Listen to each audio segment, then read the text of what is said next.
How to change theme in Microsoft Excel. Hello and welcome back to DigiLive Trends.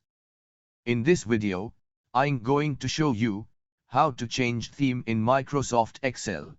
So this should hopefully be a pretty straightforward tutorial, guys, and without further ado, let's go ahead and jump right into it. On your system, open Microsoft Excel. Now, click on File tab on the left corner of the Excel window. Here, and you want to go down and select Options at the bottom on the left side.